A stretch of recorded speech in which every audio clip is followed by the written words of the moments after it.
Hello and welcome to a new podcast series with Leon John Russell, Luigi and Stephen Dean discussing From A Course in Miracles, the Manual for Teachers, and cross-referencing with the spiritual classic by Nisargadatta Maharaj, I Am That. Enjoy.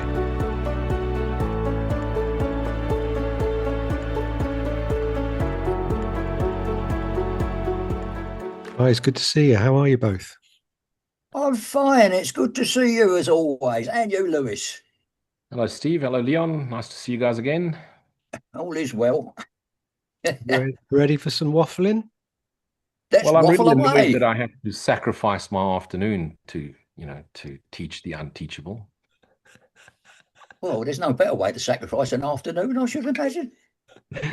Not many get to teach the unteachable. I had to throw that in. What's tonight's topic about?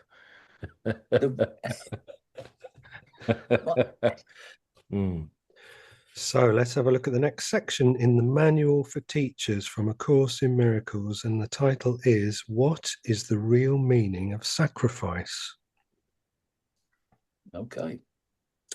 Although in truth the term sacrifice is altogether meaningless, it does have meaning in the world. Like all things in the world, its meaning is temporary and will ultimately fade into the nothingness from which it came when there's no more use for it. Now its real meaning is a lesson. Like all lessons, it's an illusion, for in reality there's nothing to learn. Yet this illusion must be replaced by a corrective device, another illusion that replaces the first, so that both can finally disappear. The first illusion, which must be displaced before another thought system can take hold, is that it is a sacrifice to give up the things of this world. What could this be but an illusion, since this world itself is nothing more than that? It takes great learning both to realize and to accept the fact that the world has nothing to give. What can the sacrifice of nothing mean? It cannot mean that you have less because of it. There's no sacrifice in the world's terms that does not involve the body. Think a while about what the world calls sacrifice: power, fame, money, physical pleasure. Who is the hero to whom all these things belong? Could they mean anything except to a body? Yet a body cannot evaluate. By seeking after such things, the mind associates itself with the body, obscuring its identity and losing sight of what it really is. Once this confusion has occurred, it becomes impossible for the mind to understand that all the pleasures of the world are nothing. But what a sacrifice, and it is a sacrifice indeed, that all this entails. Now, as the mind condemned itself to seek without finding, to be forever dissatisfied and discontented, to know not what it really wants to find, who can escape this self-condemnation? Only through God's word could this be possible, for self-condemnation is a decision about identity, and no one doubts what he believes he is. He can doubt all things, but never this. God's teachers can have no regret on giving up the pleasures of the world. Is it a sacrifice to give up pain? Does an adult resent the giving up of children's toys? Does one whose vision has already glimpsed the face of Christ look back with longing on a slaughterhouse? No one who has escaped the world and all its ills looks back on it with condemnation. Yet he must rejoice that he is free of all the sacrifice its values would demand of him. To them he sacrifices all his peace. To them he sacrifices all his freedom. And to possess them he must sacrifice his hope of heaven and remembrance of his Father's love. Who in his sane mind chooses nothing as a substitute for everything? What is the real meaning of sacrifice? It's the cost of believing in illusions. It's the price that must be paid for the denial of truth. There's no pleasure of the world that does not demand this, for otherwise the pleasure would be seen as pain, and no one asks for pain if he recognizes it. It's the idea of sacrifice that makes him blind. He doesn't see what he's asking for, and so he seeks in it 1,000 ways and in 1,000 places, each time believing it's there and each time disappointed in the end. Seek but do not find remains the world's stern decree, and no one who pursues the world's goals can do otherwise. You may believe this course requires sacrifice of all you really hold dear. In one sense, this is true, for you hold dear the things that crucify God's Son, and it is this the course aims to set him, and it is the course's aim to set him free. But do not be mistaken about what sacrifice means. It always means the giving up of what you want. And what, O teacher of God, is it that you want? You've been called by God and you've answered. Would you now sacrifice that call? Few have heard it as of yet, and they can but turn to you. There's no other hope in all the world that they can trust. There's no other voice in all the world that echoes God's. If you would sacrifice the truth, they stay in hell, and if they stay, you will remain with them.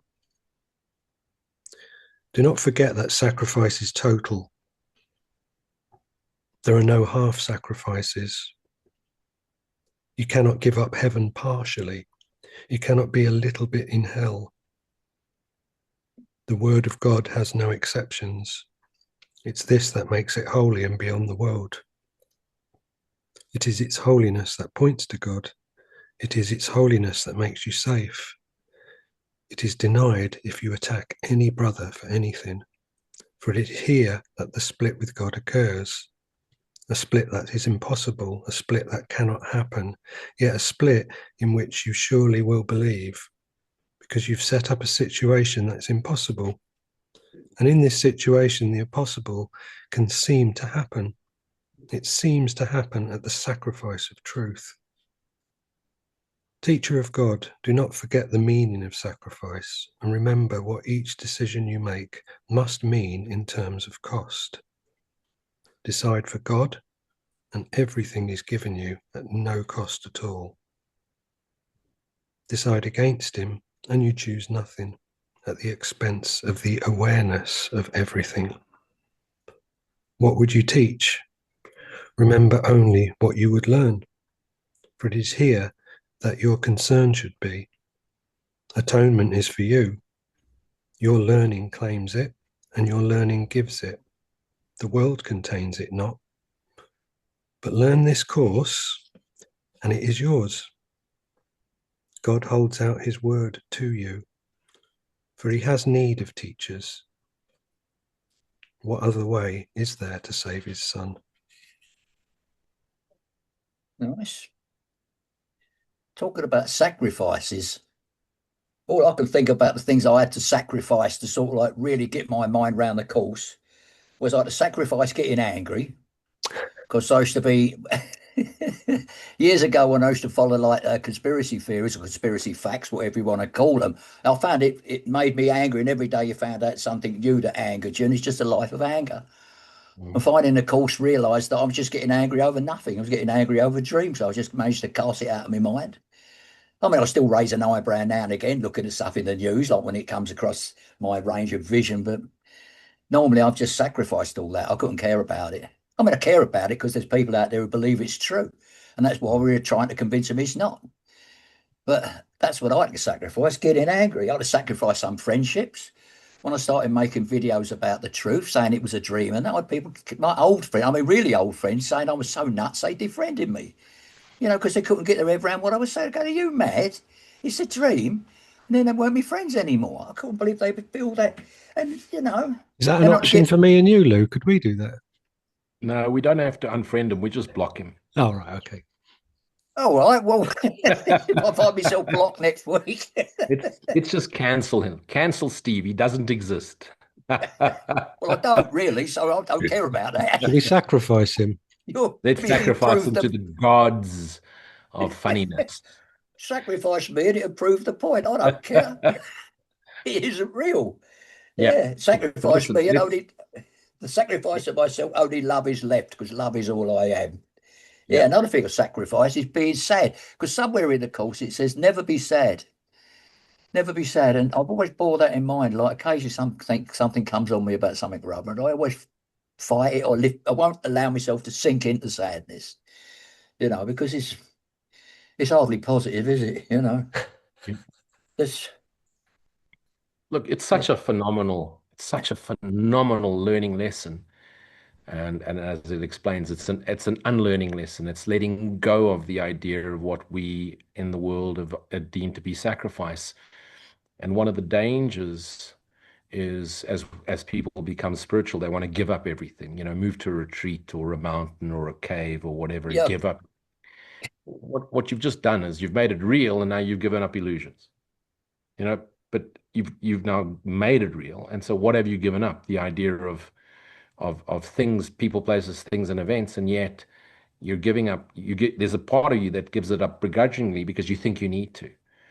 But I want to go just a little. I'm going to dial in a little deeper here. And behind this is vital. If you're listening to these three bearded monkeys, this is vital that you get this from my point of view. It's just a point of view. Of course, I'm always right because I am an ascended master. Is behind the idea of sacrifice is the idea of scarcity. Behind the idea of scarcity is the fear of death. Now, regardless of what you believe, you think you don't no longer sacrifice. For as long as you think you're a body, you're sacrificing your absolute reality of spirit. And that's vital that you understand that. Mm-hmm. And we've got to go deeper in this case and realize our greatest fear isn't of dying, because those that are spiritual go, well, after I've died, I go to the spirit world and there's my family, friends, and all in spirit and everything, kumbaya and angel music, and it's just field of dreams. It's beautiful, the spirit world. So then you now agree with the non-dual understanding in the world of dreams that you're not a body.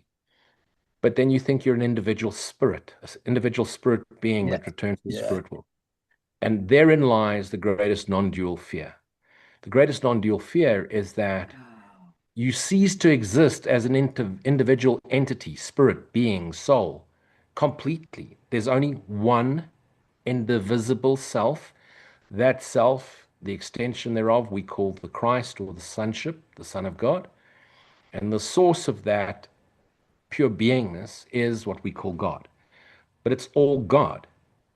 And our greatest fear is not just dying, but dying to self, meaning there is no you and I in the spirit world, not as spirits, not as beings, not as anything.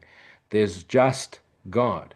And there will be no memory of a universe, no memory of a planet, no memory of beings in whatever form in the spirit world or in this.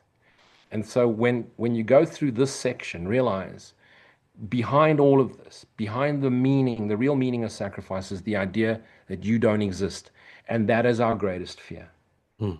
If you accept that your beingness is God's being, forever extending pure, unconditional, undifferentiated love, and you can accept that, that is the end of the idea of death. Because God is continuous, eternal, infinite. And the minute you can accept that beingness, that spirit beingness that we as one individual being are, one, there's only one. God is all there is, love is all there is. Then the meaning behind sacrifice goes, because then there is no meaning to anything that appears separate. Not separate spirit beings in the spirit world, not separate spirits incarnated into bodies in the world of dreams. There's only pure energy, life, the God seed, God source, the energy of unconditional love forever extending. And the minute you make peace with that, which is a gradual acceptance, naturally and effortlessly, the idea of sacrifice goes. The minute you attach sacrifice to giving up something, somewhere, somehow, some activity, some person, some belief, if you think you're sacrificing any of those concepts and having to then reabsorb and adjust another one, you go back into scarcity. And this is why that beautiful line, like all lessons, it's an illusion. For in reality, There is nothing to learn. Why would there be anything to learn if all there is, as the extension of God we are, is the knowing of our essence energy, of our self? Be thyself knowingly. Yet in this illusion, it must be replaced by a corrective device. Device is the key word there. Another illusion that replaces the first, so both can finally disappear. So imagine your glasses are dirty. Okay, so what it requires is a cloth, a clean cloth. Both the glasses and the cloth are illusion, but the cloth seems to clear the filters, the obstacles to peace. And once the filters are cleared, you see with vision, not with eyesight. And what is vision? Vision is knowing. What is eyesight? Belief. So the belief goes and the knowing replaces it. And that's when the new world comes, the new earth, the new way of seeing. And what is really seeing? It's a new way of knowing. It's the faceless face of Christ shows up everywhere. The echoes of eternity are known, and everything becomes a reflection of the Christ we are. Brothers and are mirrors of the inner beingness, the using all these highfalutin words, but it's just it's a senseless sense. It's a knowing beyond words, and therein you just gladly give up. And in adopting this understanding and adopting this realization, one indivisible self, which our little brains cannot imagine. But if you could just be open-minded enough, remember open-mindedness, one of the qualities of God's teachers, be open-mindedness to accept this little conceptual understanding. It replaces the fear of death, the fear of God, the fear of separation, the fear of punishment, the fear of losing out. And that to me is a vital key to this wonderful lesson, this phenomenal lesson, which if you go through the development of trust in the third, fourth stage, this is one of the challenges that most fail with.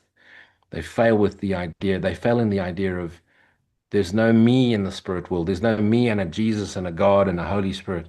There's just God. And I am the essence energy that we call God. The I am is that energy. The I am is God. That's my perspective. Beautiful, beautiful, mate. Yeah, I was just thinking of if we are looking at this as from a level of mind, that we're being told we're not a body, we're a mind. So therefore our experience is the thoughts of God being reality, and then the thoughts that arise as a consequence of us having ego activity in our consciousness. We are being asked to sacrifice the illusion of believing in the thoughts that aren't real, which are acting as a shield and stopping us from having access to the real thoughts of God. And there's no sacrifice in any of it, really, is there? Precisely. Well, we like what Lewis said earlier about people not so much being afraid of death, but being afraid of finding out they don't apparently exist. Like, they say people think their soul is separate. I mean, the dream suggests that, because in this the dimension we're in is only part of the dream. I mean, you've got the astral, as they say, next to this, where people go in near-death experiences, and when they come back, they see no reason to think there's any oneness there. They come back saying, I saw Jesus, or I saw me nan, or me brother or something. But everything there is still separated. That's the clue to it being part of the dream. Yes. And you seem to move through these stages, but you're still separated in all these, which encourages this belief in having a soul. So Absolutely. They can't think, well, how can I not have a soul? I've been dead and I've come back, and now I'm here again. I must have a soul. You say, but it's actually, that's where the analogy of everyone being like the waves on a sea. We all stand up and be seen visible as waves, but actually we're just all the sea. But that concept's easy to grasp. It's why these analogies come in so handy in explaining all this stuff. But that's what scares people. These exactly, they can't understand how you could disappear, like almost homogenized into God. 100%. It's they just can't wrap their heads around it. I mean, it's not something you grasp straight away anyway. Do you think there is a way to bypass filter of having a finite perception, like Lewis was saying a What, minute going ago. through these, what, cutting out the astral and all that, you mean? Well, just the concept. It's almost like even if you engage with the concept of eternity or oneness, you've still Yeah. got to engage with it through the finite filters. Well, you know it's Yes, there. yes, You know it's yes. there. Let me give you this. Let me give you this. Let me use this as an example, Mm. which, by the way, I learned from watching Rupert Spira. Mm-hmm. So Oh, yeah. there's Steve Lewis and Leon on the screen. Let's play this role. You know, if I was to, so let me use you as an example, Leon, and I was to say to you, Leon, who is listening to me right now? What would your answer be, Leon? I am. And if I was to ask you, Steve? Well, I am. Right. And if we can realize, And if we can just conceptualize it first, that the I am in Steve is the I am in Leon, and therefore the I am in Lou, it's the same I am. That's the one indivisible self. Now, if we're using localization perspective, then no, my I am is called Lou, and Steve's I am is called Steve, and Leon's I am is called Steve. Now we've gone into subject object, Mm. and the separation is there. But you've got your eyes closed right now. If you'd never heard of Lou before or Steve, and I was to say to you, Leon, if you were to describe your awareness of me, where is it? Mm. In my mind, in the realm of my thoughts. Okay, but you're now using concepts. If you didn't have the word mind and realm of concepts, where is your awareness of me?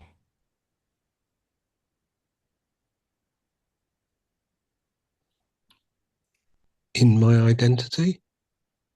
But your identity is I am. Explain to me this identity that you are. Presence. Okay, and where is this presence? Now. And where is this now? What is able to describe presence and now? Describe. I am. The I am. And what is aware of the I am? is awareness. It's just awareness. Just awareness. So I That's all it am is. in your awareness, the same I am, which is your awareness. Your awareness and my awareness and Steve's awareness is the I am awareness. Oh, I am is awareness.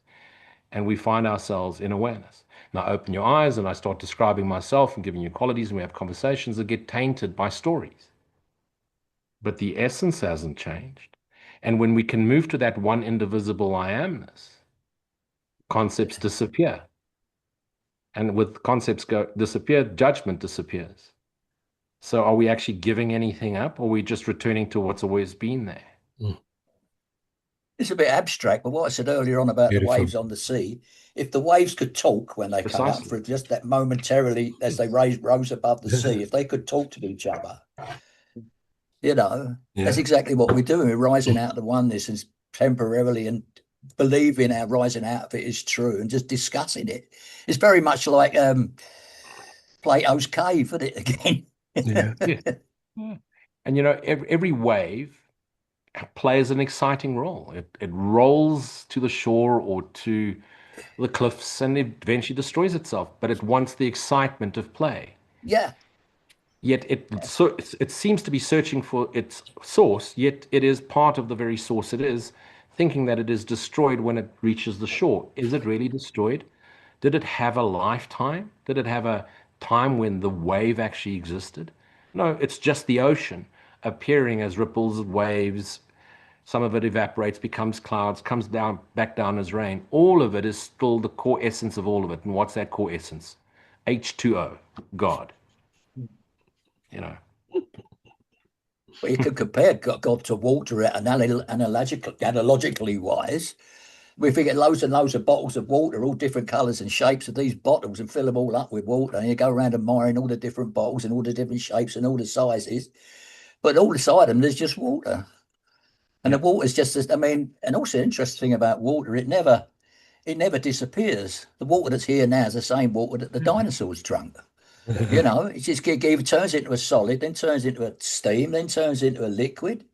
It just can't. I don't know if it can destroy it at molecular level. Maybe I don't know about that, but it can't be destroyed. It's indestructible, Well, as we I perceive think God to be. at the very core of all of it, it's just energy vibrating, appearing as a chemical called H2O. That's all Yeah, it is, really, just elements. You know, this is the great learning, as it says, it takes great learning. And now remember, it just told us learning is an illusion. But then Mm, it says it takes great learning, which is the replacement of the first illusion with the second illusion, which dissolves all illusions. yeah. So it takes great learning both to realize and accept the fact that the world has nothing to give. And what can the sacrifice of nothing mean? It cannot mean that you have less because of it. There is no sacrifice in the world's terms that does not involve the body. There is the crux. You know, mm, there's the crucifixion point. Think a while about what the world calls sacrifice: power, fame, money. Now, those of us that have been around the block a few years, you know, the 40s, 50s, 60s plus, start to realize no matter what avenues we've been down in, they haven't given us that state of perpetual peace and the joyous presence of being. So, you know, could they mean anything except to a body? Can a body cannot evaluate? And by seeking after such things, the mind associates itself with the body, obscuring its identity, spirit, and losing sight of what it really is. And we all fall into that trap. In actual fact, we came here to fall into that trap so that we could fall on our heads a few times, you know, really bump our heads a few times until it's bleeding, and then scream up at the heavens, God, there must be another way. And now we're really ready for that inward journey. yeah, And once this confusion has occurred, which it will with every single one of us, it becomes impossible for the mind to understand that all the pleasures of the world are nothing. But what a sacrifice, and it is a sacrifice indeed. But what to whom? To those that are still identified with bodies. The minute you identify with spirit and you really have that direct experience of the eternal flowing through you as the life force itself, you realize through direct experience that you never, ever need for anything. You'll always have enough. You may not necessarily have the abundance to fulfill all your worldly fantasies, but you won't want them.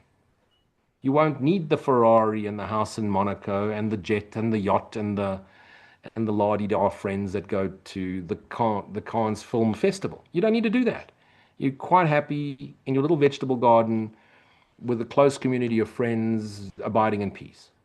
And peace becomes the only thing you seek. And even the word seek now falls apart, because where would one want to go when peace of mind is already here now?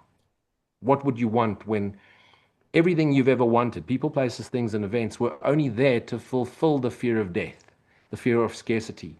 And so you thought you needed those things, and you built a whole lot of stories around it, but what you really wanted was the knowing of your perpetual eternalness. And once the peace of God has transcended your understanding into the knowing of your beingness,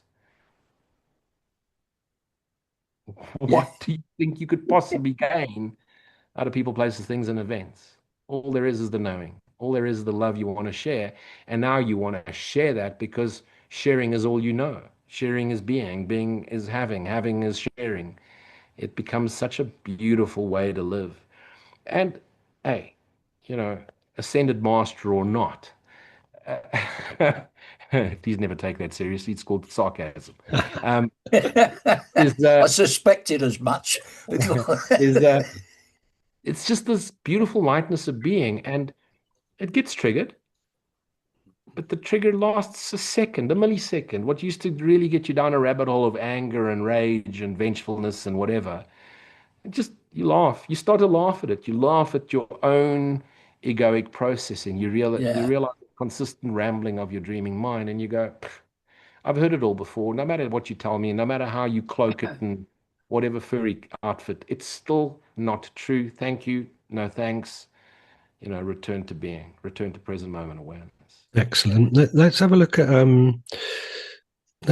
this idea then that the world has got nothing to give, and with the understanding that it's, about an orientation. So it's like with the seek and do not find, and we're Well, primarily a mind, or not primarily, we are fundamentally, that's all, essentially, or whatever words we want to use. So with the course explaining this to us, that the world's got nothing to give, it's about that orientation of like, don't go looking outside your body into a three-dimensional space for meaning and for who you are and your connection with God, because all of that is in your mind, in the silent presence that you share with everything as one. But then when you do change that orientation, you do look inside and connect with that memory, then you can go into the world, because you're now a voice box. I think, did it actually say voice box? But it's like, now, you can be used to echo that truth. So the world has now got a purpose, because the purpose is for you to speak from that place where the individual is dissolved into the idea of the Holy Spirit, the one Holy Spirit. I think it says in the course, the ego is legion, but the Holy Spirit is one, kind of thing. It's like now the world has got something to give, because it gives you the physical space to speak of God to the people who need to hear it. And it does say, doesn't it? It's like there's no other voice in all the world that these people can trust. There's no other voice in all the world that echoes God's. If you'd sacrifice the truth, they stay in hell. And if they stay in hell, you'll remain with them. it's Beautiful. about Yeah, getting and rid it's of all this sacrificing all this negative stuff leaves only the love, and then your frequency goes up. You see, if you're going to get out of this dimension, you've got to rise in a frequency it's way above it to reach the high frequency presumably oneness is, if it's a frequency at all.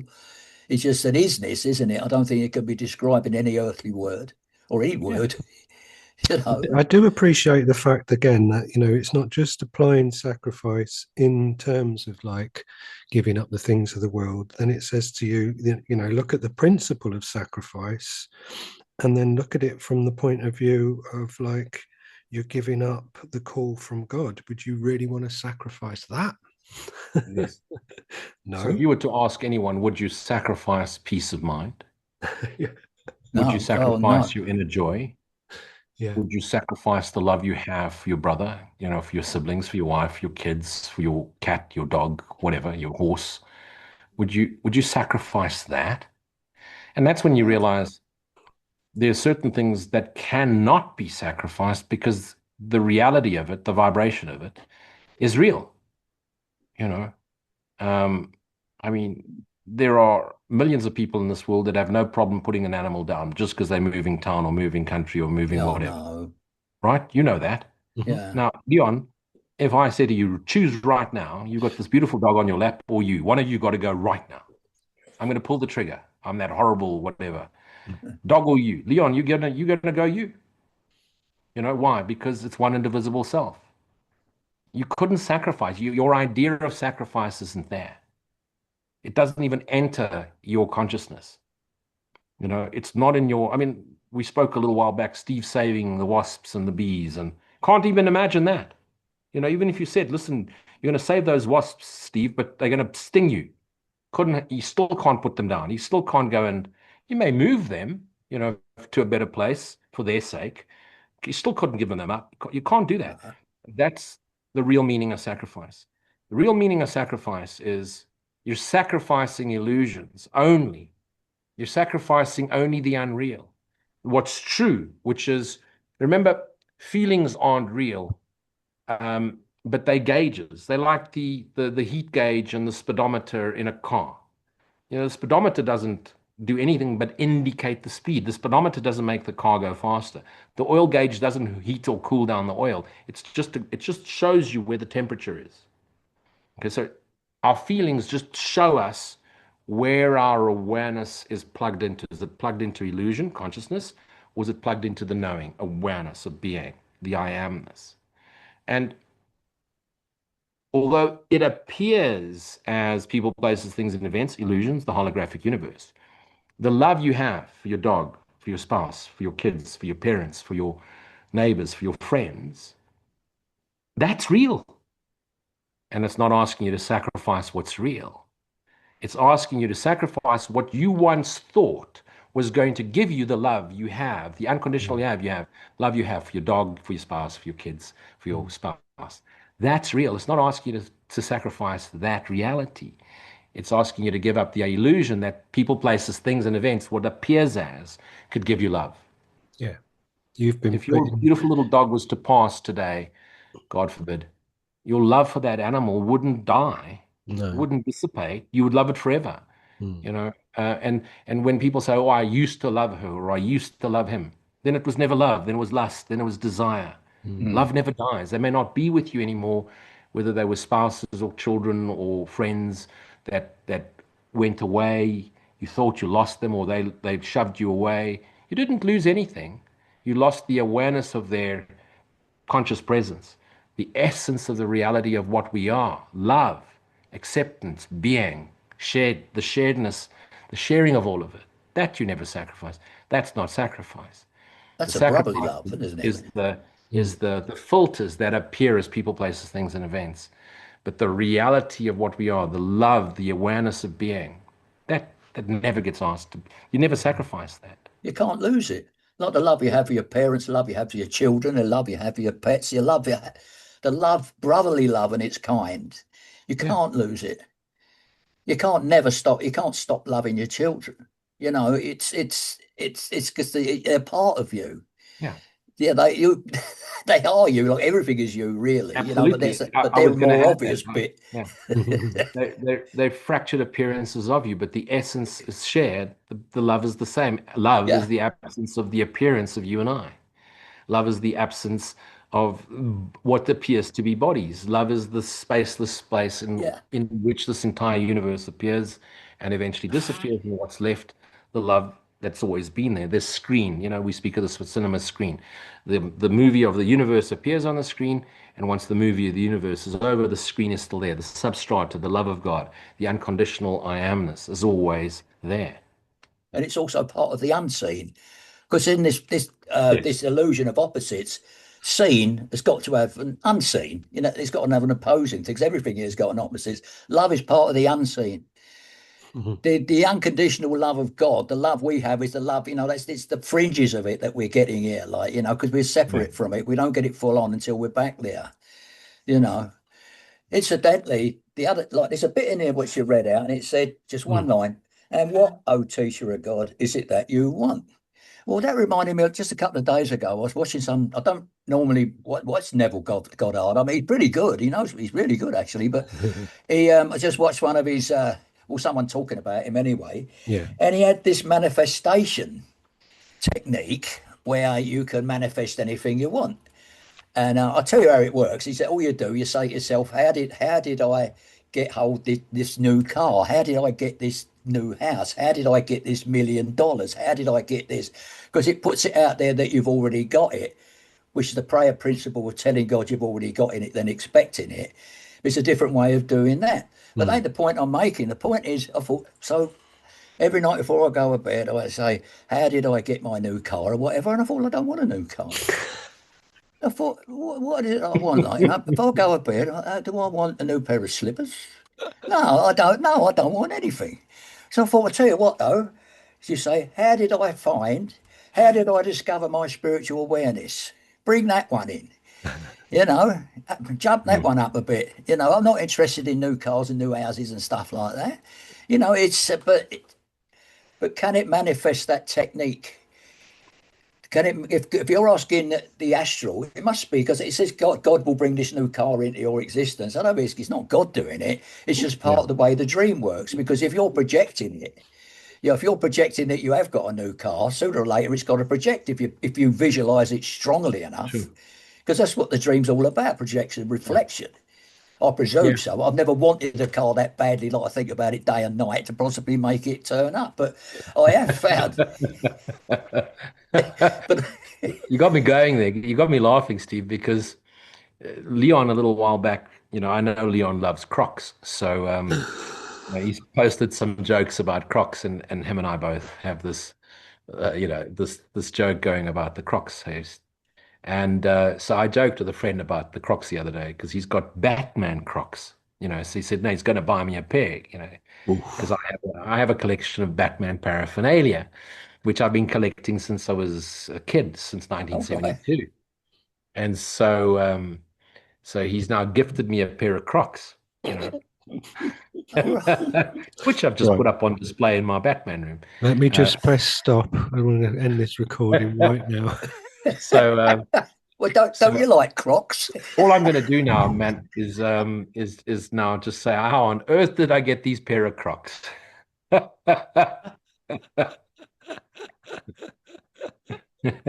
I will. I They got a can pair bury. of Crocs through weird circumstances as well. I went Well, for a long walk. I went for a I'm sure long the devil walk in invented Bali. them. Yeah, when I Crocs. first saw them, I thought, what the hell are those? But I grew accustomed to them after I bought a pair out of necessity. But it's a long story. Patrick Leon, we're not letting him back on the show. No, that's it. We're done. Amazing. Friends don't let friends wear Crocs. No, Well, I haven't got them on at the moment. thank God for that. No, I would press stop. Gosh. I'm just thinking, listening to you guys about sacrifice and then definition of sacrifice, giving up.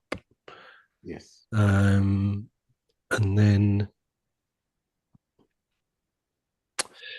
yeah, just where's my thinking going?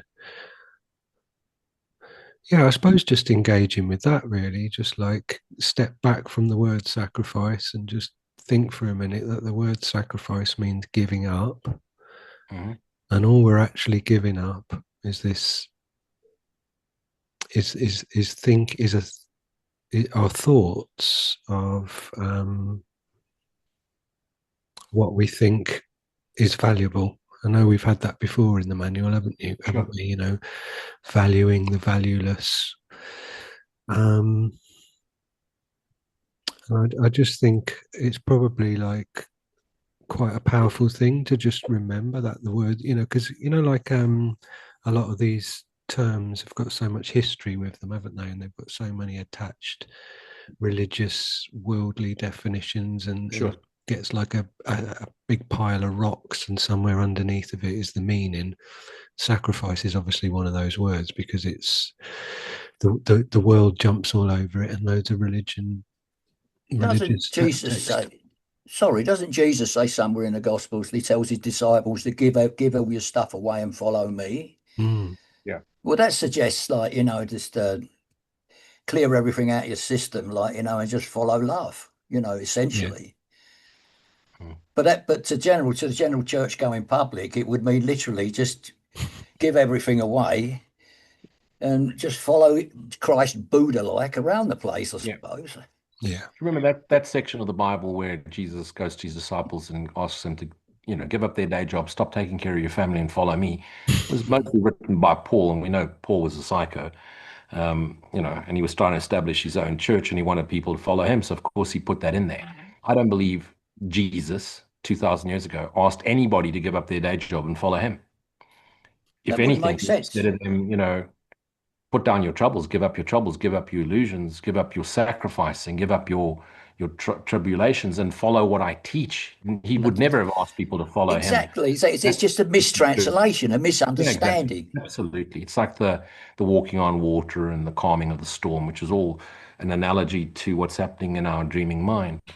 Um, the idea of sacrifice is the idea of making illusions real, thinking that you need them, wanting them for what you think they're going to offer them. When what is it we all want? We all want peace, we all want joy, we all want to be eternal and to experience unconditional love, acceptance, and the knowing of self, which we of course in the world of dreams mistaken as validation, appraisal, externalized love, attention seek. The reality, all of us just want joyous peace, perpetual, Mm. eternal, joyous peace. Problem in the dream world is that still there. but we think it's going to be provided by people, places, things, and events. We've got to give up the idea that people, places, things, and events can give us what we already are. What we already are is eternal, joyous peace. We are the love of God, eternal. So we must give up the filters that prevent us from recognizing we are that. Do not forget sacrifice is total. There are no half sacrifices. You can't hang on to part illusion. That's what the esoteric world tries to do. It tries to make the spiritual a more romantic version of delusions. Yeah, like I said, they're like, you All can't be a little bit in hell. Carry 100%, on. exactly. The word of God has no exceptions. Truth has no exceptions. It is this that makes it holy beyond the word. Holy, oneness. Yeah. It is its holiness that points to God, brings you into the Holish, place. holish. It's the same Exactly. word. Exactly. You know, it is denied if you attack any brother for anything. So it's saying, give up those attack thoughts, give up those obstacles to peace, give up the idea of separation. It's again that like surrender. It's not in the course because it's a bit too harsh for the beginner. But once you get to that realization, but give up nothing. I give up illusions. I give up the truth by wanting sacrifice, by wanting this world, by thinking I can sacrifice. Think how long the church ran on the idea of sacrifice. Mea Oh, culpa, yeah. beating yourself half to death, whipping yourself half to death, because Jesus sacrificed himself. Jesus didn't sacrifice himself. He wasn't the sacrificial lamb. He was willing to put the idea of body down so he could demonstrate resurrection, so he could demonstrate the whole Exactly. thing. The crucifixion was something that happened on the way to his delivery of that message. His true message Absolutely. was, I resurrected, there is an afterlife. Yeah. You know, And he saved the rest of us, the rest of his fractured selves, us, from having to go through crucifixion in order to demonstrate resurrection of the awareness. That's what regular, and the ascension of consciousness into being. That's it. You yeah, know, that and, idea of dying for our sins is just to try and make us all feel guilty, of which is the course. opposite idea of this, what should be going on. It's the opposite. Guilt is the opposite of love. Of fear, guilt, the opposite of love. They try and make you guilty, which makes you wonder what the heads of some of these churches are. Incidentally, I read some time ago that Martin Luther, when he formed the Protestant movement, he was a Catholic priest to start with. Mhm, And mhm. he was in his cell, his cloisters or whatever it are. He was down there groveling away on the floor, praying for forgiveness because repenting away because he had a bad thought or something, or self-flagellating or something he was doing. He thought, wait a minute.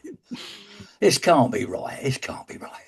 So he decided to retranslate it. And when it got to the bit about repenting, he realized that what it actually should have said was rethink. So if you do something bad, rethink. Think again. Not get in a cell and whip yourself. And that's what he started his Protestant movement because he realized that he was protesting against the translation that the Catholics were working on. I can't work by that Bible. So he had the Protestant Bible and the Catholic Bible. Well, But in that's the ruined Catholic, my evening, Steve. eh? That's ruined my evening. Is it? Why? I had 2 or 3 hours of self-flagellating in the diary. Now I don't know what to do with myself. Have I got to sacrifice that? Well, you could, Absolutely.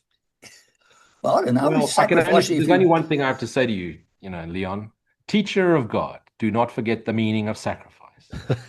And remember what each decision you make must mean in terms of cost. Decide for God, and everything is given you at no cost at all. Beautiful. Decide What a Yeah, against cross. him, and you choose nothing. What a crock of nothingness at the expense of the awareness of being, the awareness of everything. Oh, I love that. What would you teach? Remember only what you would learn. And what would you learn? Joyous peace, love, for it is here your concern should be. And what do? We want to discuss, debate, argue. Steve said consciousness instead of awareness. This one said sacrifice instead of carrots. That one said Fibonacci instead of Kundalini. And we want to get into this non-dual debate. And what does it oh, mean? yeah. Instead of let it all go, listen to everybody. Don't buy into anything. Abide. The voice for God is silence. Return to the silent stillness. The silent stillness is the voice for God. Abide in silent stillness. Don't believe me. Don't take my word for it. Abide in silent stillness and watch the inspiration flow through you. You want to know what you need to do? It'll show you. God Watch the holds out silence. his word to you, the truth, for he has need of teachers. Mm. What other way is there to save his son? You, to save yourself from the dream of separation. There's nothing to save, there's nothing to fix, there's nothing to heal. It's just awaken to the reality, which is your immortal reality. That's it. And you do that by giving up illusions and the illusions of how you ego activity presents everything as being separate and Yeah. as guilt being a real thing that you can project onto other people. But if you attack them, then you hide everything from yourself by trying to see them how they're not. So why not give it all up? Absolutely. When you achieve the silence of the mind, because silence is of God, isn't it? I mean, there can't be an end to silence. No, Silence can't end. Silence is silence. Silence is always. Silence is forever. it's the So is perfect God. thing. So even in this Silence world, is there. If you can understand silence and the nature of it, then you can beginning to understand God and his oneness and his eternity. what is the one perfect thing in the field of dreams? Silence. Can't be perfected. It already is. Even in It's our field of dreams, even in our world of dreams, the perfection of God is still here, and let's just return to it. Return to the silent stillness within. Bang. I mean, that's what do you need to do? I need to meditate. I need to do this. I need to do that. I need a mantra. I need to go to retreats. I need to read this. I need to pray. I need to face. I need to sit. I need to what? You don't need to do anything. Return to the silence. You could do it while you drive. You can do it while you work. You can do it while you listen. And it's always there. It's the I am we discovered and discussed a little earlier. Just the I am. The I am in you is the I am in me. The love in me is recognizes the love in you. One indivisible self. Love is the absence of you and I. Love is the absence of distance, time, imagination. Love is the absence of unreality. Love is true. And what is love? Being. Being. Like often, how often does this course say, it's not difficult, it's simple. Mm. Only your unwillingness to let your illusions go, that's difficult because you've made them real for you. You're so powerful, Holy Son of God. Your imagination made up the whole universe. And now you want to say that you cannot learn this curriculum because you're not intelligent enough? You don't need intelligence. You just need the silence within. Everybody's got yeah. it built in. It's not what you gain, it's what you take away. Because love is underneath it all. I mean, if you're getting angry all the time and you manage to deal with that anger and just take it out of your life, the love is revealed underneath. Whatever negativity you've got burying it, if you can dig it out, like if you're someone who's jealous all the time, you finally realize that it doesn't matter because it's just a dream, then the jealousy is removed and the love beneath shines through.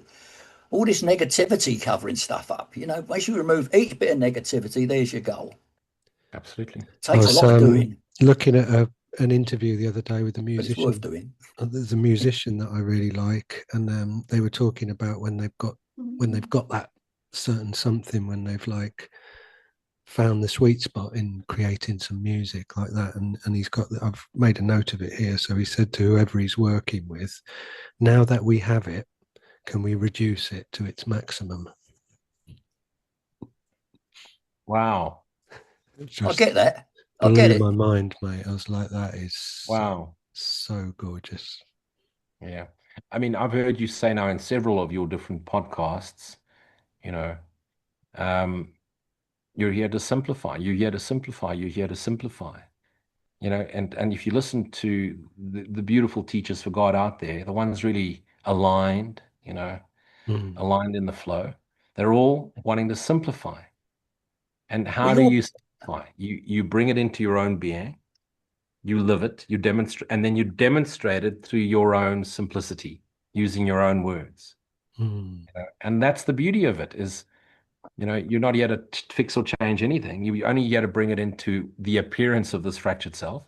And once this appearance of this fractured self absorbs it, aligns, and it flows through, you change it for the rest of ourselves. One indivisible whole. Simplify. Who was it that said simplicity is the ultimate sophistication? Wow. Well, talking about that, I'll Brilliant. mention my simple book. who was talking about before we started recording. Lewis mentioned in the last show, maybe the show before that he'd written a couple of books. Now, I didn't know he'd written a couple of books until my sister bought one of them. And so I thought, well, you should sort of tell people about them, really. If there's people listening to our show, like they want to listen further to what we say. I mean, your books, what they called is, I wrote them down, The A first School one was Called Earth called, and A School Called Universe, is it? yeah, A School Called Earth, and it was the first book. And the second book is called The Reawakening of Consciousness, The Return of the Christ Mind. And then the third book, which is a culmination of the two, incorporating the non-dual teachings of Course in Miracles, is called A School Called the Universe. Because now we've graduated from A School Called Earth to A School Called the Universe. But again, it's just a beautiful, my way of remembering. I write to remember. Well, that's why you And should tell people about these books, because you're a great teacher, so obviously your books are going to reflect that, and they ought to know about that, yeah, thank you for saying I'm a great teacher. I think I'm absolutely insane, but Well, So do I. we have to. and Leon agrees. So it just needs one other I am and gathered in my name, and there I Well, shall I've be been also. called insane for believing it's a dream. They say this is well, it's a dream. What, you're nuts. In the beginning, till I stopped caring about that sort of thing. Say about Simple, my book, Truth Connections, an Understanding of A Course in Miracles. The reason I was making videos, and when I got to about nearly on 100, people were asking me if I got anything written down. So these are the transcripts from those videos, and they're all about simplifying the metaphysics of it. People have read it and said it's really helped them. So, I mean, you get it from Amazon. I mean, I think they want about 19.99 for it. I mean, they give me $5 for that. I don't make a fortune out of it. I just want people to know this stuff. Hmm. Yeah. Well, I'm going to Anyway, order there's a one. nice plug there. Thank you very much. Absolutely. There you go. You know, if you look at the last sentence of this teaching, just Yeah. concentrate on that lesson. That last, or the last two sentences. Mm. Just that. The world contains it not. Whatever you're looking for, the world contains it not. But learn this course and it is yours. So learn the reality, because what's this course trying to do? Bring you into the awareness of being. The awareness of being. How? Through the practice of an illusion called forgiveness. Yeah. And God holds out his word. Remember, word, truth, memory, word feed, word to you. He has need of teachers. Need of teachers, need of the spread of the awareness we share. Get out of the way, teacher, for God. Allow it to flow through you. If you're judging, you still have an agenda. We all go through that. This year has been a serious letting go of my judgment of course teachers specifically, and Not Steve. and then it Still just judging you. beautifully says this. What other way is there to save his son? It's self to self, self to selves. The memory resurfaces in those of us that have willing to give up, willing to realize, as Jesus said, I seek mercy, forgiveness, not sacrifice. Align, thy will be done, abide, offer gratitude. And we become mirrors of the memory, the echoes of eternity, the memory for God. One indivisible Holy Spirit. You don't have an ego. You are Holy Spirit, holy, completely. You are complete spirit, and you are the essence energy of God. And what is God but Holy Spirit, holy love, oneness of being? You can't fail. So It's if the you only ever get, I'm not learning, I'm not progressing fast, you're already there. You're already there. It's forgiveness by realizing the world isn't real. It's a blanket Yeah. forgiveness. You Yeah. can't forgive. There's so many things go on in here that need forgiveness. If you're trying to be list after list of things that need forgiveness, or trying to remember things that went in your life that upset you, oh, I forgive them, they keep coming back, oh, I forgive you. It's not that kind of forgiveness at all. Hmm. It's a forgiveness by realizing you're an illusion and nobody's done anything or committed any crime whatsoever. Actually, Yeah, though it's a very, exactly. very difficult to wrap your head round, but that's the whole idea of doing the course. Yeah, I remember, Steve, you nailed it. It's very difficult in the beginning to get your head around this. I must give up judgment. How do I give up Yeah. judgment? It's happening almost automatically. Yeah. The a-hole in the BMW in front of you cuts you off. All BMW drivers are arseholes, right? I didn't do that. And then it's the realization you don't have to give up anything. You just have to be aware it's not you. You're not giving up your thoughts. They're not your thoughts. You're not giving up judgments. They're not your judgments. You're being judged through. So what you're giving up is the attachment to the identity that thought it thought these thoughts, that thinks it thinks these judgments. Oh, That's yeah, what you're because giving up. You're giving up delusions, and in giving up what's not true through negation, the truth reveals itself as you.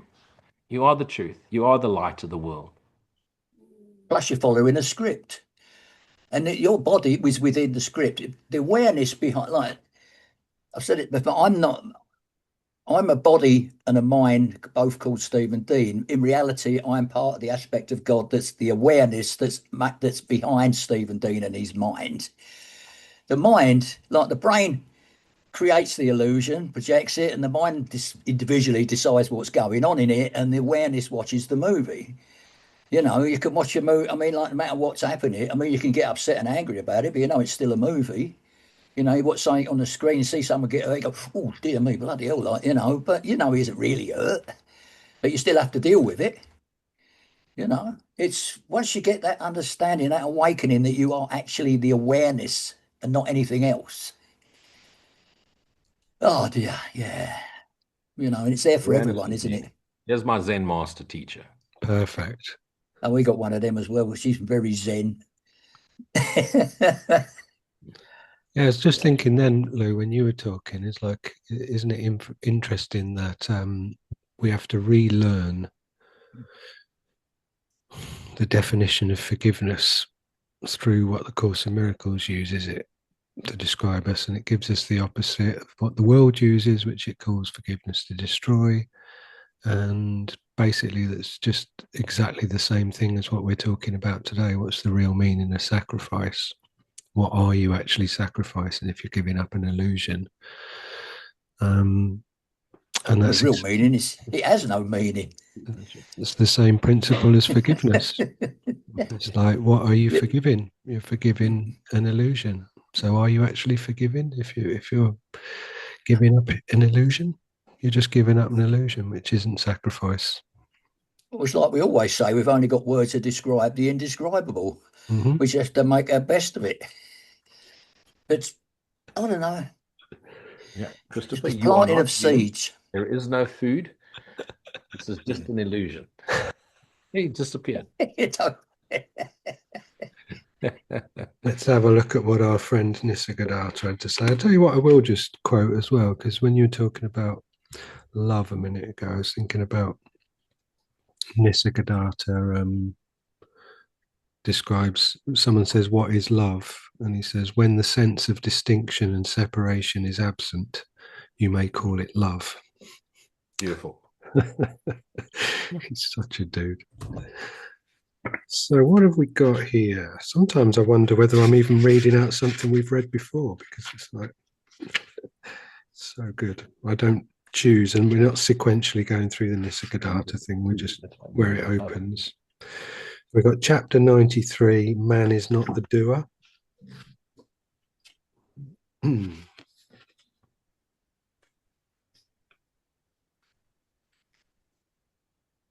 have a look at this. So the questioner says, this world with so much suffering in it, how can you see it as irrelevant? What callousness! It's you who's callous, not me. If your world is so full of suffering, do something about it. Don't add to it through greed or indolence. I'm not bound by your dreamlike world. In my world, the seeds of suffering, desire, and fear are not sown, and suffering does not grow. My world is free from opposites, of mutually destructive discrepancies. Harmony pervades. Its peace is rock-like. This peace and silence are my body. What you say reminds me of the Dharmakaya of the Buddha. Maybe. We need not run off with terminology. Just see the person you imagine yourself to be as part of the world you perceive within your mind, and look at the mind from the outside, for you are not the mind. After all, your only problem is the eager self-identification with whatever you perceive. Give up this habit.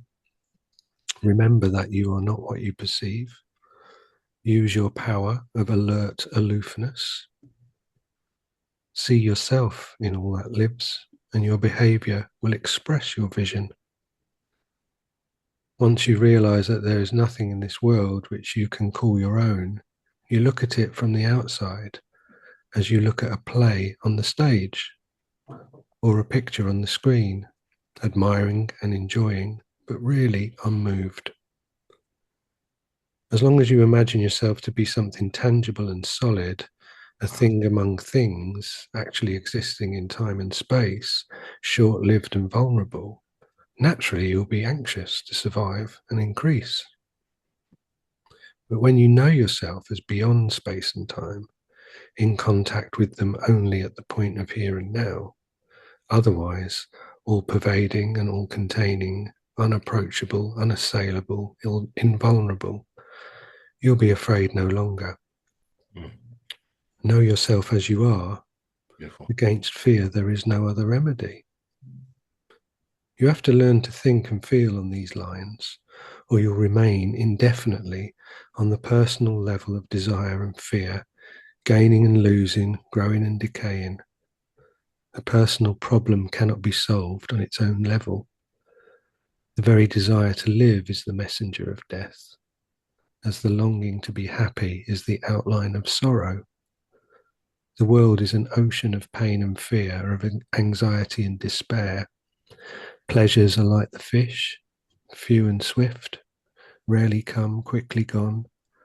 A man of low intelligence believes against all evidence that he is an exception and that the world owes him happiness. But the world cannot give what it does not have.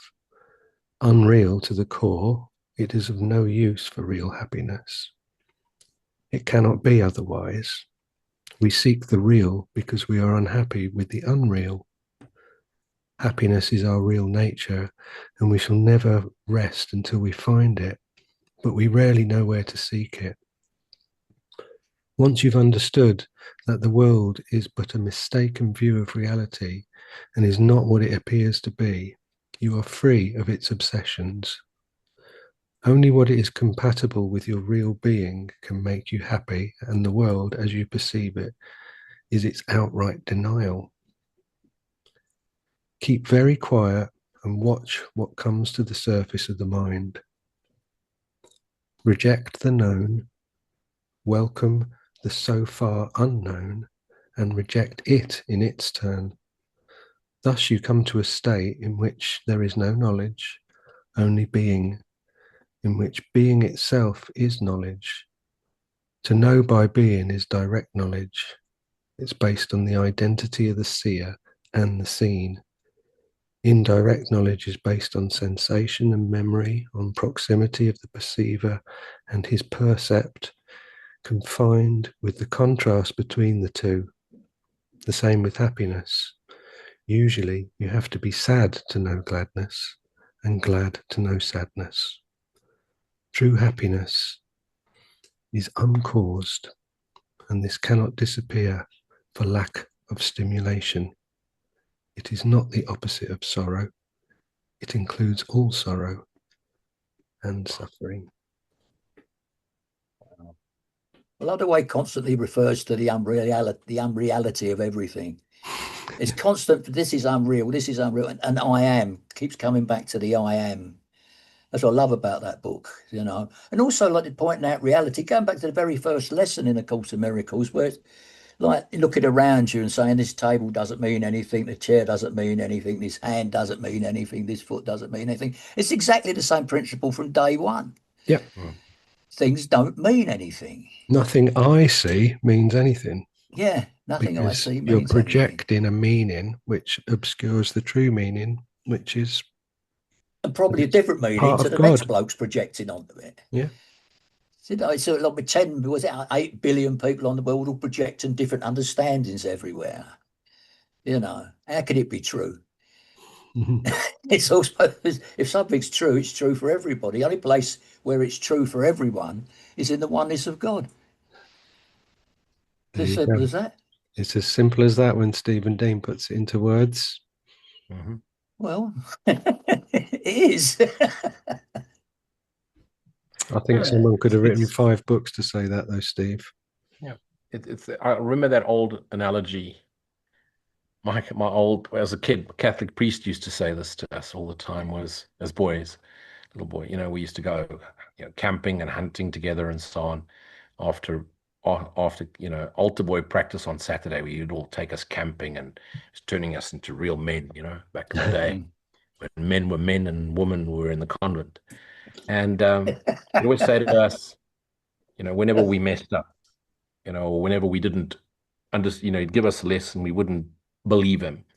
And he used to say to us about the truth. He used to put it this way. He'd say, boys, whether you believe in the ocean or not, if you put your foot in it, it gets wet. And he'd say that about the teachings, if you believe in Christ or not, the minute you dial into him, Christ becomes your awareness. And that's the beauty of this. This is the message for all of us. Yeah. Be so hard on yourself. Don't think you're not getting it. Don't think you're still getting upset and judge yourself for being angry or hurt or sad or depressed. It's just what appears. The essence of you is perfect, Holy Son of God. You've never left the kingdom. There's reason to celebrate.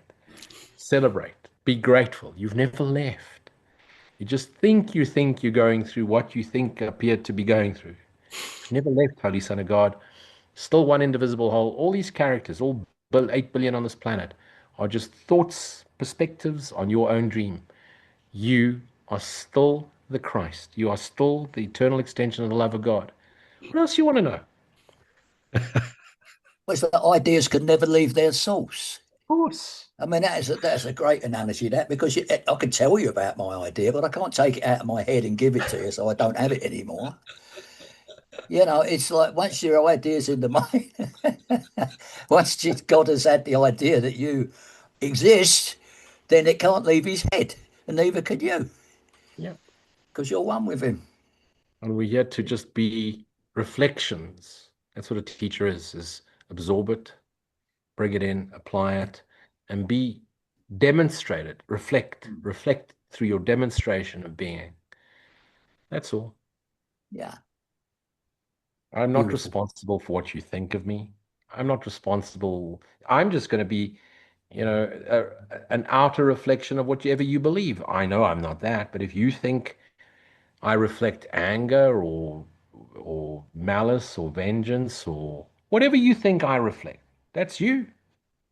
This is just exactly. joyous The next person madness might of think being. something totally different. Yeah, exactly. We've all got a different idea. Like someone says, I don't like that person. We say, well, I think he's all right. But they see it in different worlds. I mean, it's all, everybody carries around their own world, their likes, their dislikes. It's just like their own idea of what it is. And when they die, that idea goes with them. No one else really knew it the same way as they did. That was their little movie. So we've all got our own movies, with each appearing in them. Excellent. Very nice. Well, So on that happy note, I've got to go and be rude while I awaken others. Oh, I'm sure they appreciate it. Rude Awakening, episode 40, coming up tonight. brilliant. All right, mate. Well, I'll see you next time, then. It's been a lot of fun. And No more goodbye. stay. Namaste. No I'll more see you. sacrificing. No more stay. That's it. Cheers, gents. Cheers, everybody. Thanks for joining us. Yeah, See thank you, you, guys. guys.